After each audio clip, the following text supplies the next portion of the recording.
Good morning. We are straight out the back of an incredible trip with Aston Martin in the French Riviera. That's going to be next week's vlog. So make sure that you stay tuned for that because it's currently embargoed. Well, the impressions are anyway. So that will be coming out next Wednesday at 5 o'clock. Today, we're going to kickstart with a little unboxing. I've had a couple of items arrive since I've been away. And so we're going to start off with this package from Velasca Milano. I was actually a customer of Velasca possibly about 3 or 4 years ago, and in the last kind of 6 to 12 months they very kindly sent out a few products for me to check out, and this is something from their latest collection. And so we are going to, I sit up here. Oh, sorry, I'm in my very relaxed clothes today. I also need to have a shave and a haircut. I'm feeling a little bit scruffy, but we'll sort that out tomorrow when the barbers are open. So yes, they have sent out some clothing because I'm not sure if they originated with shoes and then they moved into clothing, or whether they have always had clothing. I've only known Velasca as a shoe company, but I directly targeted them for shoes, and so there may have been a clothing section on their website that I just overlooked. They've definitely put an emphasis on it in the last kind of few months. I believe they've opened up some stores, one in London. And so they sent me out one of their jackets. So,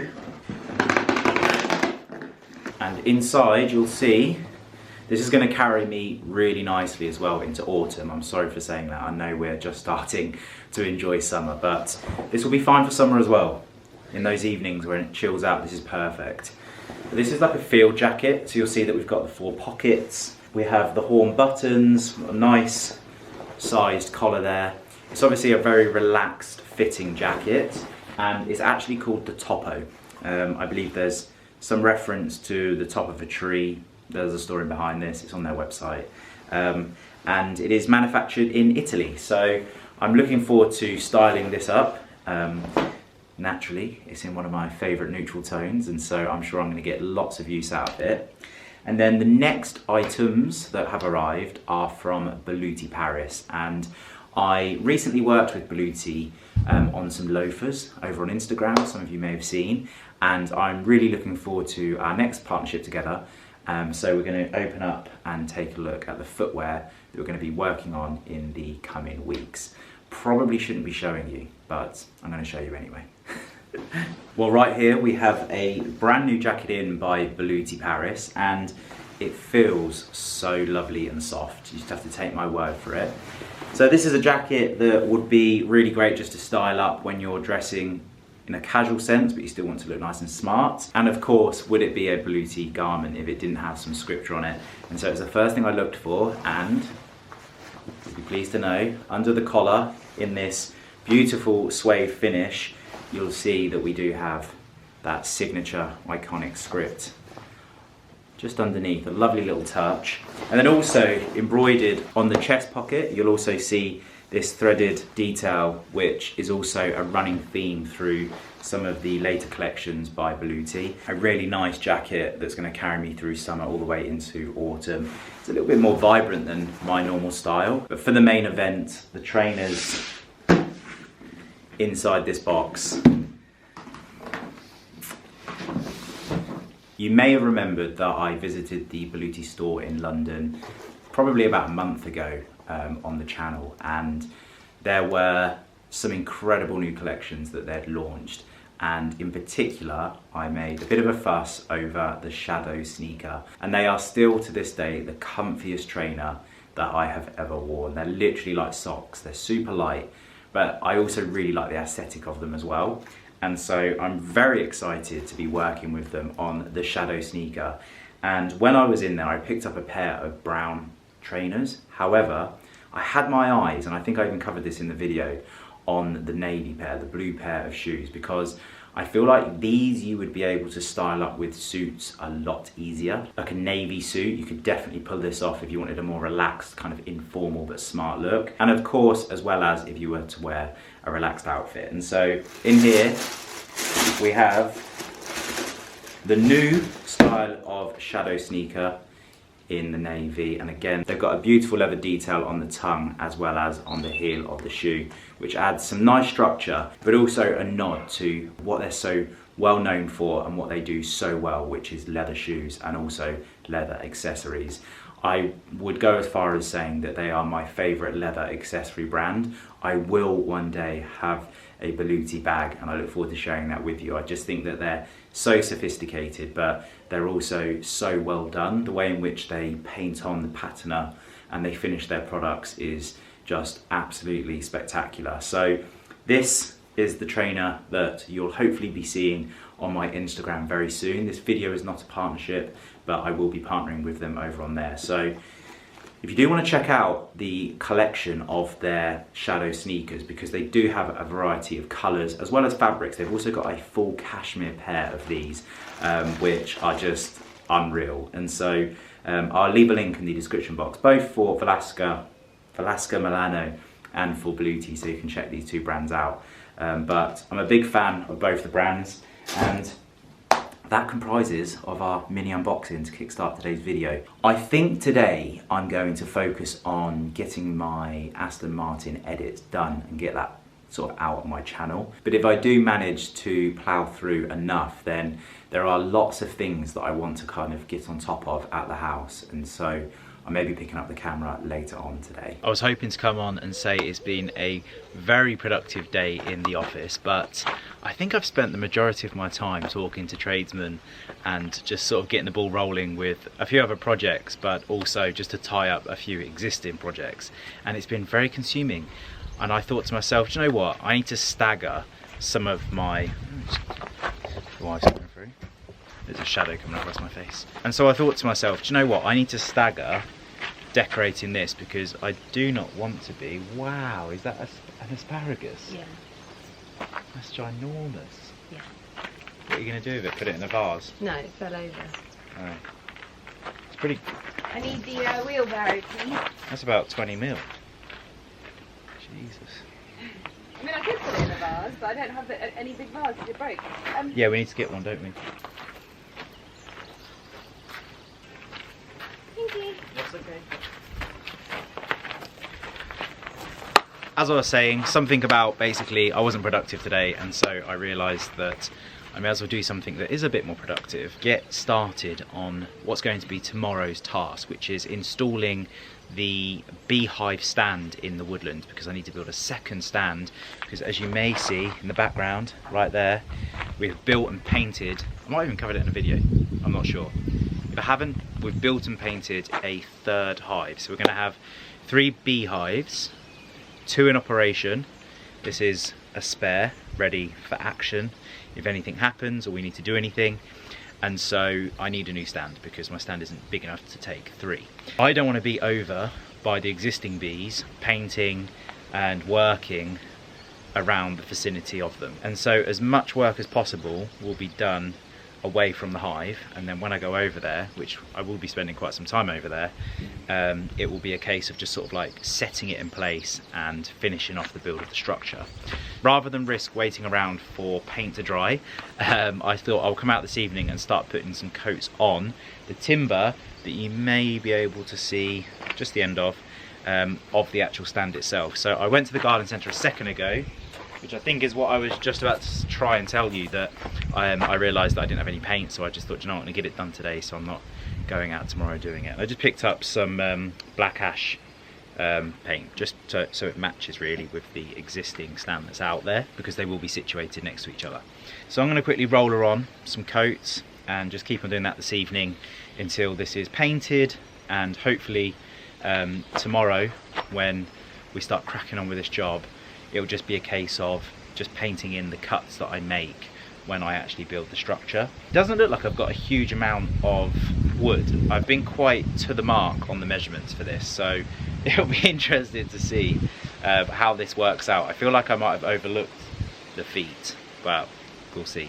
We'll know tomorrow when I build this whether I've under-ordered the materials, which would be a schoolboy error, because you should always leave a 10% tolerance. But it just so happened that the sizes well, at least I thought that the wood came in, was almost the exact measurements that I needed to build this stand. So we're going to do that now. I'll document me doing the first coat on one side, and at least we'll have taken a step in the right direction today.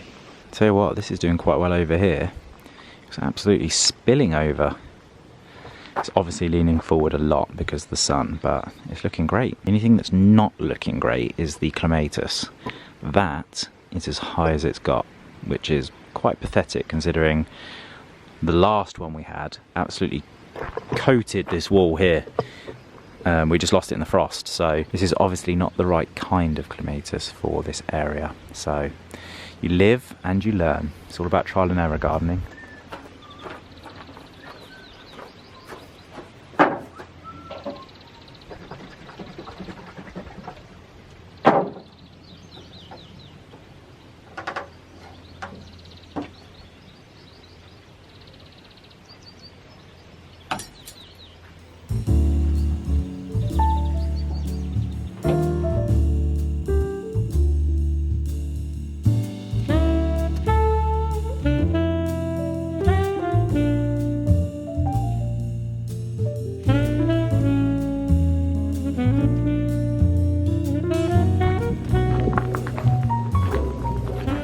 So I've managed to get away with doing 2 coats on the top and sides.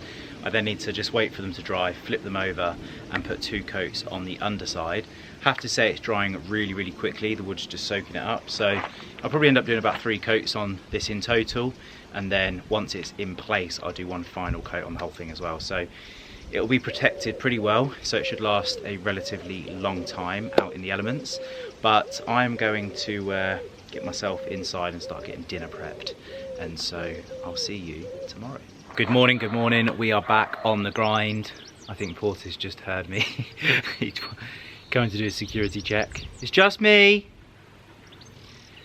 Anyway, I realised this morning that I actually did have some more wood in the shed that I was going to use for the feet of this stand to mirror the existing stand that was over in the woodlands already. So we're definitely not short of wood. However, I do now need to decorate that piece just here also black. So we're going to do that.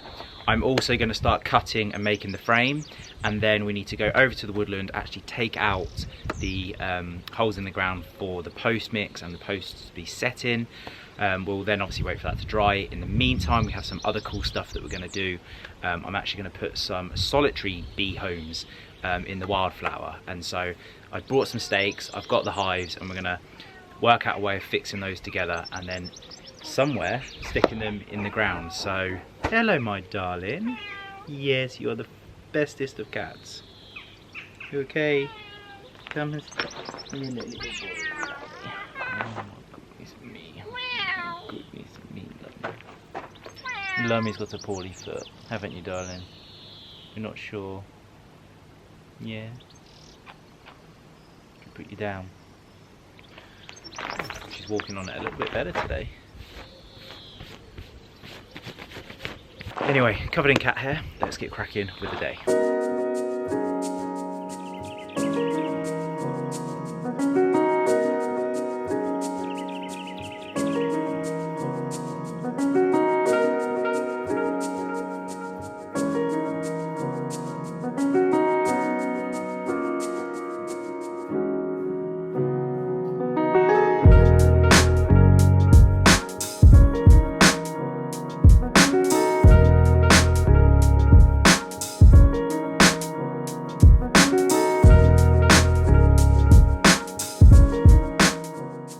So I'm going to be using these 80mm screws to fix this structure together, and I'm also going to be using brackets as well, so we're going to make sure that it's nice and tight and well supported. And once we've got this stuck together, then we'll be able to go out into the woodlands and start digging.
Well, there you have it. That's the quick rough framework built, ready to go out into the woodland. And then over here we have the legs that I just need to cut up into 4 pieces, and then half of that post will get set in the ground with concrete mix or post mix, and the other half will be protruding. So we're nearly there. The only downside to what's happened is the original Flow Hive 2s, they must have changed manufacturer, because these new feet that they're using are actually wider than the previous ones. So this framework is built the same as the other one, and these are slightly on the edge, so I might pack out the back side with the spare pieces of wood just to give more room for these to sit on. But I need them to be this size, because when I'm flipping between hives from area to area, I need all of the frames to sit nicely onto this built up frame. I could actually get rid of these legs, you don't necessarily need them, I can sit them straight onto the base, but it was just a preference of mine to have those on, especially now they've introduced the ant guards onto the legs themselves.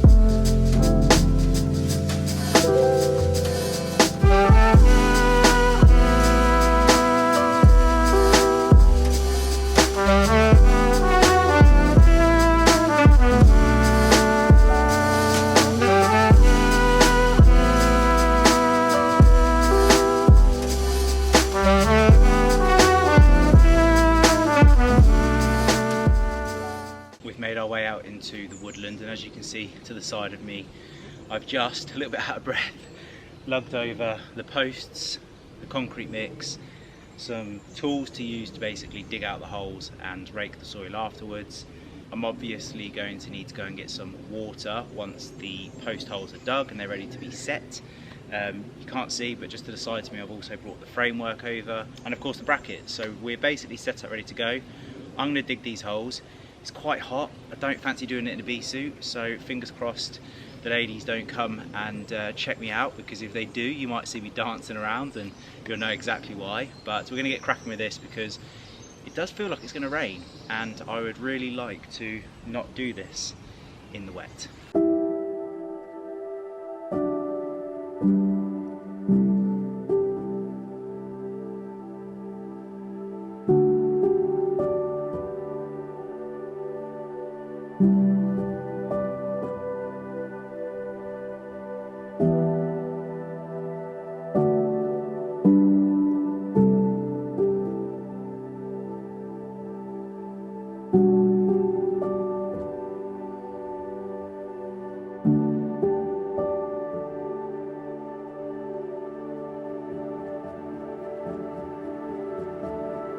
Okie dokie, so we have 4 posts dug in. Now we just need to get the concrete mix poured into the holes. I'm going to do 2 at a time, so I'll do those 2 first. 10 minutes later that'll be set. I'll then be able to put the frame in place, make sure everything's okay with these 2 posts, set those in, screw it all together, and then we'll have this frame built, ready to accompany that one over there. So, sorry, it's been a while since I've done a labour like that, but it's going well. We didn't hit any problems, at least not yet, so I'll continue and we'll check back in when it's done.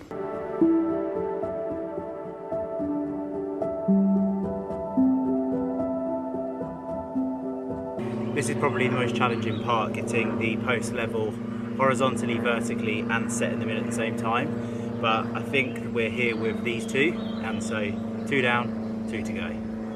And just like that, we have a brand new hive stand ready to go. And as you can see on the left, we are slowly transitioning the hives under Lydia's request from the wood to white and greeny coloured roof. So the plan of action today is to take the brood box and the floor and stick the bees that are in the left hand side, because I need to do an inspection on them as well. I need to have a look and see how that colony is getting on, and so that will then all become white with the roof, which will be ready to go. And then in the future, when I've painted the floor of this one, when I take it away today, I'll then switch the floor, brood and super and roof on this hive on the right. So that'll all be then complete. And then obviously the hive that will be sitting on here, we can do as and when, because of course there'll be no bees in it. I'm not sure if you can hear me very well, but I think I'm going to take this box, stick it to the side, replace it with the new one, and that way we'll reduce the amount of time that I have the actual hive open.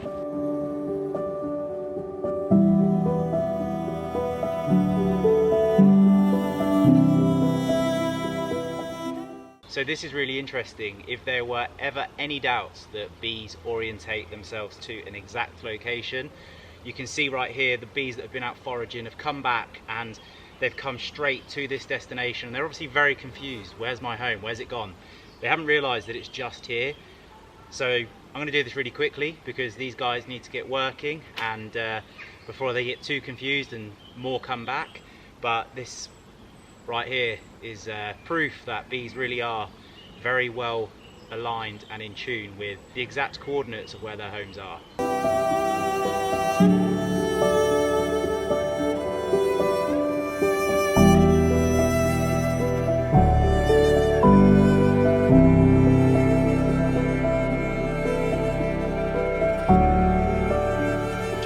We're done. So eventually we will have both hives in the white with the green roof, so they'll have the continuity, and also of course over there where the next lot will be going will also be all in line. The bees were absolutely fine. I took a look, I saw the queen, they've got eggs, brood and cap cells, that's fantastic. Currently have a bee trying to sting the microphone. Could have been quite a weird sound for you to have listened to just then. They're a little bit aggressive, not too happy with me doing that. I had a few bees trying to sting me, but that's done now. They will be left until next year, so we'll just let them strengthen and ensure that they are in tip-top shape to survive the winter, but we won't work on trying to get any harvest or honey production out of them. Everything they collect and store will just purely be for them to overwinter. So we'll keep an eye on these guys. Hopefully they can expand enough. There's still many months left, and yeah, they've started to draw comb on a new frame, which is fantastic because that means the expansion of the colony is in play. Right, we're going to quickly take a look at the hive on the right and see how those guys are getting on.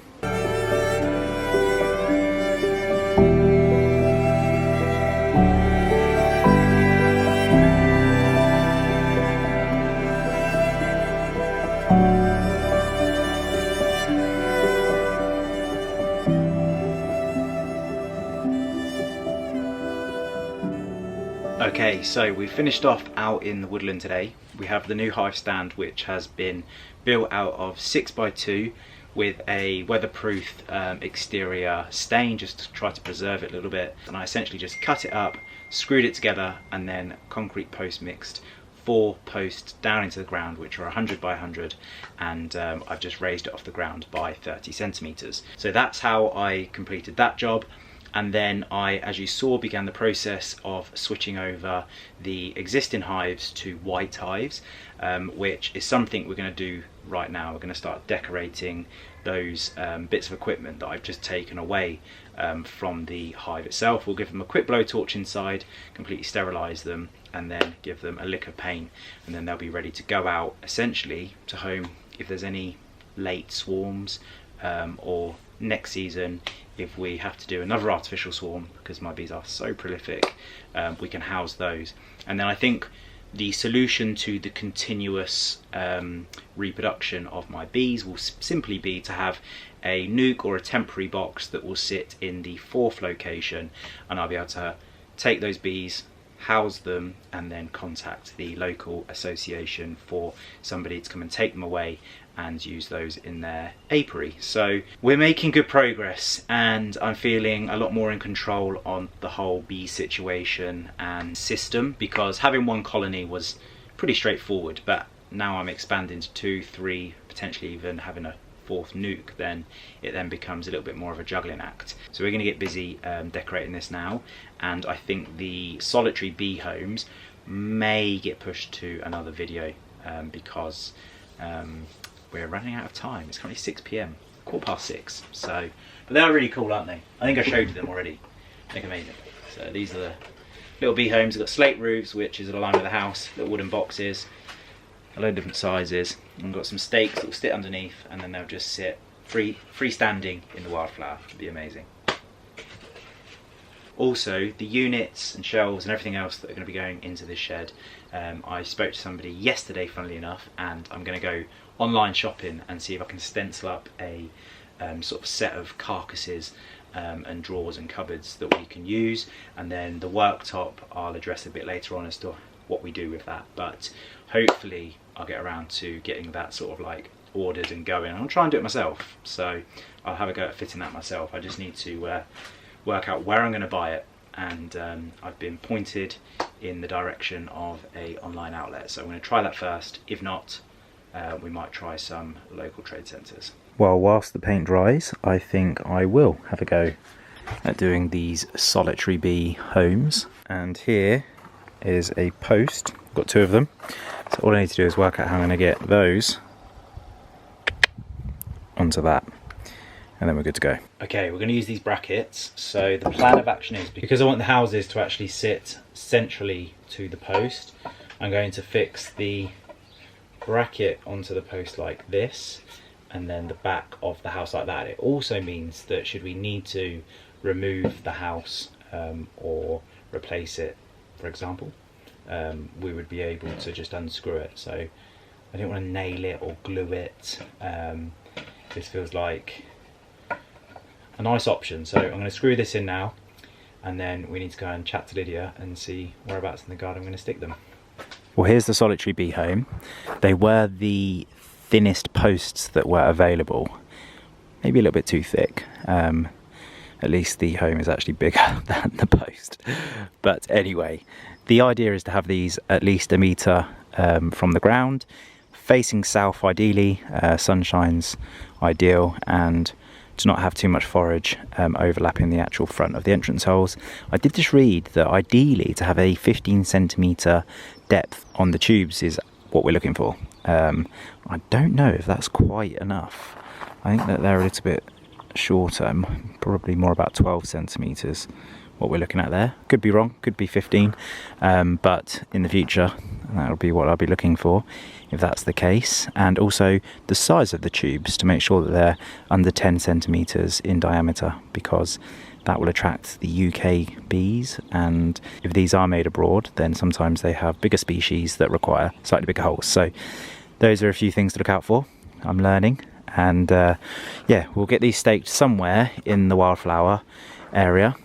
Chuck these in the ground for now, and then we'll have to decide exactly where they're located, because we can move them around. That was the whole point, as long as they don't home some bees really quickly. But I'm actually really struggling as to where I want these. How you doing, Hobbalon? Let's have a look at you then.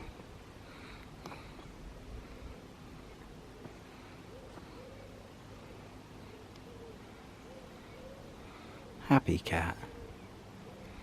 Happy cat. Covered in paint, aren't I?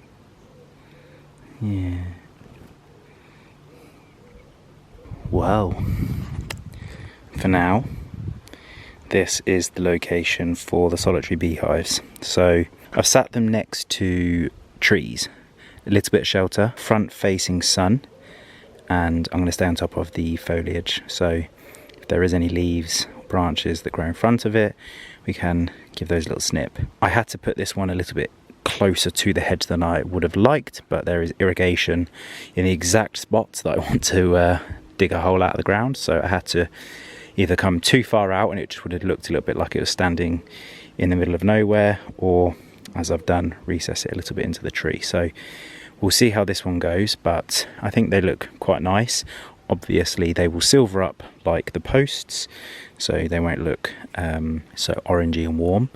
But the second one, I've stuck where I was originally discussing these with you, And so we have one either side of the pathway essentially, and we'll keep on monitoring them and see if any bees use them as their home, because that is the whole purpose. And if they don't take to them here, then I'll just keep moving them around and trying them in different locations until hopefully we get a hit and we start getting the bees use these as their home. So I think they're quite cool.